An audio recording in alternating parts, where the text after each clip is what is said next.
Hello friends, my name is doctor Aarti Mishra. आज हम बात करेंगे साइनोसाइटिस के बारे में, जिसे सामान्य भाषा में साइनस की प्रॉब्लम कहा जाता है। तो आज हम इस वीडियो में जानेंगे कि साइनस की प्रॉब्लम किस कारण से होती है, इनके क्या लक्षण होते हैं, साइनस की प्रॉब्लम को कैसे प्रिवेंट किया जा सकता है एंड बेस्ट होम्योपैथिक ट्रीटमेंट के बारे में। तो आइए शुरू करते हैं। साइनस की जो प्रॉब्लम होती है वो एक नाक की बहुत गंभीर समस्या है। जब किसी व्यक्ति की नाक की हड्डी बढ़ जाती है या इन्फ्लामेशन हो जाता है साइनस में, मीन्स स्वेलिंग आ जाती है और उसके कारण जल्दी जल्दी सर्दी जुकाम होता है, उस कंडीशन को साइनोसाइटिस कहते हैं। साइनस की प्रॉब्लम नॉर्मल सर्दी जुकाम से शुरू होकर एक वायरल, बैक्टीरियल, फंगल इन्फेक्शन का रूप विकसित कर लेता है। कभी कभी साइनस की समस्या अपने आप ही समय के साथ ठीक हो जाती है, लेकिन अगर रिकरेंट सर्दी जुकाम या बहुत लंबे समय तक सर्दी जुकाम बना रहे तो साइनस में स्वेलिंग आ जाती है, जिसके कारण ये एक घातक रूप ले सकता है। तो इसका ट्रीटमेंट कराना बहुत ज्यादा जरूरी है। अब बात करते हैं साइनस या साइनोसाइटिस होने के क्या कारण होते हैं। तो साइनोसाइटिस होने का सबसे मेन कारण होता है एलर्जी का होना। किसी व्यक्ति को अगर एलर्जी लंबे समय से चली आ रही है, कोई ऐसी एलर्जी है जैसे धूल, मिट्टी, पॉल्यूशन से एलर्जी है, उस एलर्जी के कारण उन्हें सर्दी जुकाम हो रहा है, जैसे चेंज ऑफ वेदर में उन्हें जल्दी से सर्दी जुकाम हो रहा है। तो अगर एलर्जी लंबे समय से बनी है और उसको आप अवॉइड कर रहे हैं तो वो साइनोसाइटिस का रूप ले सकती है। देन सेकंड जो रीजन होता है इम्यून पावर का वीक होना, मीन्स रोग प्रतिरोधक क्षमता कम होना। जब रोग प्रतिरोधक क्षमता हमारे बॉडी की कम होती है तो जल्दी से जो बाहर के बैक्टीरिया, वायरस या फंगल हैं वो इन्फेक्शन हमें बहुत जल्दी पकड़ता है, जिसके कारण सर्दी जुकाम हमें बना रहता है। और लंबे समय तक सर्दी जुकाम बना रहना सब बहुत बड़ा कारण है साइनोसाइटिस का। देन थर्ड रीजन है हमारे नाक की जो संरचना है वो असामान्य होना, मीन्स जो बनावट है वो असामान्य होना, जैसे कुछ हड्डी का बढ़ा होना या हड्डी का टेढ़ा होना, उस कंडीशन में साइनोसाइटिस जरूर होता है। तो अगर आप डॉक्टर के पास जाते हैं वो सिंपल सा एक्सरे कराते हैं तो उससे पता चल जाता है कि आपकी जो हड्डी है वो बढ़ी है या टेढ़ी है, तो उस कंडीशन में साइनोसाइटिस ही होता है। देन माइग्रेन की प्रॉब्लम, अगर लंबे समय तक माइग्रेन की प्रॉब्लम बनी है तो बहुत अधिक चांसेस बनते हैं कि आपको साइनोसाइटिस की प्रॉब्लम हो जाए।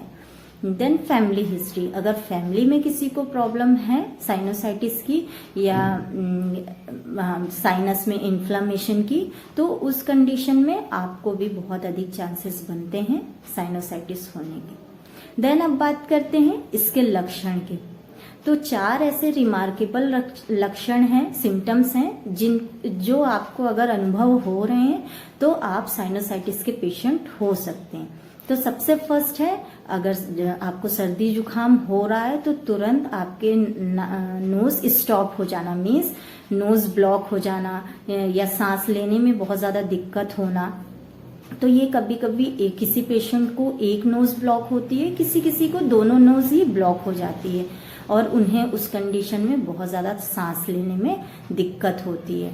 नाक में दर्द होना, किसी पेशेंट को रूट ऑफ नोज में दर्द होता है, किसी को टिप ऑफ नोज में दर्द होता है, मीन्स नोज में उनको पेन बना रहता है अगर उन्हें साइनोसाइटिस की प्रॉब्लम है। ये बहुत ज्यादा रिमार्केबल सिम्टम्स है। देन सूंघने की क्षमता कम हो जाना या मतलब किसी भी चीज की उनको स्मेल ना आना, ये भी बहुत रिमार्केबल सिम्टम्स है। इसके अलावा सिर दर्द बना रहना और चिक्स में भी पेन होना, ऐसा फील होना कि दांत में भी दर्द हो रहा है, गले की आवाज चेंज हो जाना और येलोइश म्यूकस का निकलना, उस म्यूकस के कारण ही नोज ब्लॉक हो जाना, ये कुछ बहुत रिमार्केबल सिम्टम्स है।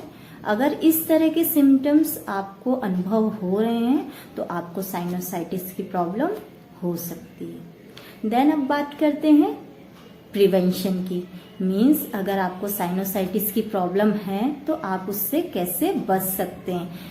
तो सबसे फर्स्ट, जिन्हें साइनस की प्रॉब्लम होती है उन्हें ठंडी हवा या ठंडी चीज़ों से बच के रहना चाहिए, चेंज ऑफ वेदर से बच के रहना चाहिए। अगर आपको किसी चीज़ की एलर्जी है तो उससे ज़रूर बचें, जैसे धूल, मिट्टी या पॉल्यूशंस। उसके कारण अगर आपको सर्दी जुकाम हो रहा है, चेंज ऑफ वेदर के कारण हो रहा है, तो उससे अपने आप को बचा कर रखें। देन जितना हो सके गर्म पानी ही पिएं। इसके अलावा धूम्रपान मीन्स स्मोकिंग को बिल्कुल अवॉइड करें, क्योंकि जो स्मोकिंग का धुआं होता है वो हमारे साइनस को और ज़्यादा बढ़ाता है, मीन्स साइनोसाइटिस की समस्या को और घातक कर देता है। देन एक स्टडी में ऐसा पाया गया है कि जो लोग कपूर को गर्म पानी में डालकर उसकी भाप लेते हैं तो ये इन्फ्लामेशन को कम करता है। तो आप कपूर को गर्म पानी में डालकर उसकी भाप ज़रूर लें। अगर आप भाप नहीं ले पा रहे हैं तो एक हैंकी में उसको बांधकर उसकी स्मेल लेते रहें। देन हाइजीन का ज़रूर ध्यान रखें। जब भी आप अपने नोज़ को टच करें तो अपने हैंड्स को ज़रूर क्लीन कर लें। हाइजीन मेंटेन रखना बहुत ज़्यादा ज़रूरी है। देन अब बात करते हैं बेस्ट होम्योपैथिक ट्रीटमेंट के बारे में। तो अगर आपको साइनोसाइटिस की प्रॉब्लम है और आप इसको जल्दी से इसका ट्रीटमेंट करा लेते हैं तो आपको मेडिसिन के थ्रू ही साइनोसाइटिस की प्रॉब्लम ख़त्म हो जाएगी। लेकिन अगर आप इसको लेट करते हैं, इग्नोर करते हैं, तो ये एक सर्जिकल ट्रीटमेंट का रूप ले सकती है। तो साइनोसाइटिस में होम्योपैथिक का बहुत अच्छा रोल देखा गया है, तो आप होम्योपैथिक ज़रूर लें। तो सबसे फर्स्ट मेडिसिन है आर्सेनिक एल्बम। आर्सेनिक एल्बम बहुत ज़्यादा इफेक्टिव मेडिसिन है। अगर आपको थिक म्यूकस निकल रहा हो, आपकी नोज़ बहुत ज़्यादा मतलब ब्लॉक हो गई हो, सांस लेने में बहुत ज़्यादा तकलीफ हो रही हो, फीवर भी हो रहा हो, स्नीजिंग बहुत ज़्यादा हो रही हो, मतलब छींकें, स्पेशली मॉर्निंग में उठते ही छींकें बहुत ज़्यादा आ रही हो, येलोइश म्यूकस निकल रहा हो, अगर इस तरह के लक्षण का अनुभव हो रहा हो तो आर्सेनिक एल्बम 30 दिन में 2 बार 2 ड्रॉप डायरेक्ट टंग में ज़रूर ले लीजिए। देन सेकंड बेस्ट मेडिसिन है बेलेडोना। बेलेडोना बहुत ज़्यादा इफेक्टिव मेडिसिन है। अगर चेंज ऑफ वेदर या ठंड के कारण आपकी साइनस की समस्या ज़्यादा बढ़ जाती है, साइनोसाइटिस ज़्यादा हो जाता है, उसके साथ साथ आपको फीवर रहता है, हेडेक रहता है और येलोइश म्यूकस के साथ साथ कुछ ब्लडी मीन्स ब्लड भी निकल रहा है, उस कंडीशन में बेलेडोना बहुत ज़्यादा इफेक्टिव है। तो बेलेडोना 30 दिन में 2 बार 2 ड्रॉप डायरेक्ट टंग पर ले लीजिए। देन थर्ड इफेक्टिव मेडिसिन है कालीबाई 6X। कालीबाई 6X भी बहुत ज़्यादा इफेक्टिव मेडिसिन है। अगर इस तरह के कुछ लक्षण का अनुभव हो रहा हो आपको, जैसे आपके जो नोज है, दोनों नोज आपकी ब्लॉक हो चुकी हो, मीन्स सांस लेने में भी तकलीफ हो रही हो और नोज में बहुत ज़्यादा टिप ऑफ नोज मीन्स यहाँ पे आपको बहुत ज़्यादा पेन फील हो रहा हो, साथ साथ गले में भी आपको दर्द फील हो रहा हो और येलोइश म्यूकस निकल रहा हो, मीन्स येलो कलर का नाक से कुछ निकल रहा हो, उस कंडीशन में आप कालीबाई 6X 4 टैबलेट दिन में 3 बार आधे कप गुनगुने पानी में ले लीजिए। ये बहुत ज़्यादा इफेक्टिव है। इससे साइनस में जो स्वेलिंग होती है ये इसको बहुत जल्दी कम कर देता है। देन फोर्थ इफेक्टिव मेडिसिन है sinus cure and care drop. Sinus cure and care drop आप बच्चों को भी दे सकते हैं। अगर बच्चों में साइनोसाइटिस की प्रॉब्लम है तो उनको भी दे सकते हैं। अगर आपका नोज जब भी सर्दी होती हो और नोज ब्लॉक हो जाता हो, सांस लेने में तकलीफ होती हो, हेडेक बना रहता हो, उस कंडीशन में आप sinus care and cure drop दे सकते हैं। तो बच्चों में सिर्फ आपको 5 ड्रॉप्स दिन में 2 बार खाना खाने के पहले मीन्स बिफोर ब्रेकफास्ट और नाइट में बिफोर डिनर देना है। सेम बड़ों में उनको 10 ड्रॉप्स देना है आधे कप गुनगुने पानी में बिफोर ब्रेकफास्ट एंड इवनिंग में बिफोर डिनर। तो ये बच्चों के लिए भी बहुत ज़्यादा इफेक्टिव है। देन 5th मेडिसिन, आप एक स्प्रे है, अगर आपकी नोज बहुत ज़्यादा ब्लॉक है तो आप इस स्प्रे को ज़रूर दीजिए। उस स्प्रे का नाम है नेजल एड ड्रॉप या नेजल एड स्प्रे। तो इसको आपकी जब भी नोज ब्लॉक हो तो 2 ड्रॉप अपने नोज में डाल लीजिए।